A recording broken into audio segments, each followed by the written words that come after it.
Madame la maire, mes chers collègues, on en a eu l'illustration il y a quelques minutes. Les dispositifs de politique de la ville permettent de consacrer les moyens et l'attention des pouvoirs publics sur les quartiers populaires où se concentrent les difficultés.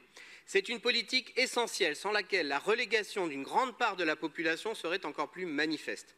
Aujourd'hui, des discussions sont en cours avec la préfecture de Paris pour revoir la géographie prioritaire, c'est-à-dire la liste des quartiers susceptibles de bénéficier de ces renforts. Depuis 2014, la loi prévoit de prendre en compte un unique indicateur, le revenu médian. Et c'est de nouveau cet indicateur qui sert de boussole à la préfecture de Paris. Je voudrais dire quelques mots de l'inadaptation de cet indicateur dans le contexte parisien. Nous avons subi 2 décennies de flambée des prix de l'immobilier, particulièrement dans notre ville.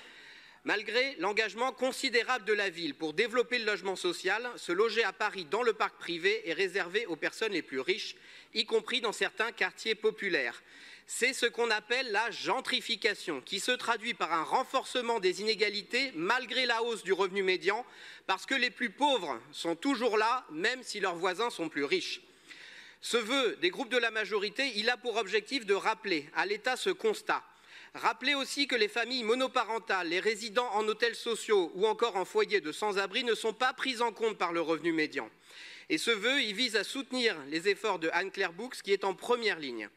Non seulement la politique de la ville ne doit pas reculer à Paris, on parle quand même de sortir la Goutte d'Or ou Belleville, notamment de ce classement, ce qui est une aberration lorsqu'on connaît la situation sociale de ces quartiers. Mais l'objectif est que de nouveaux quartiers puissent y entrer. Je vous remercie.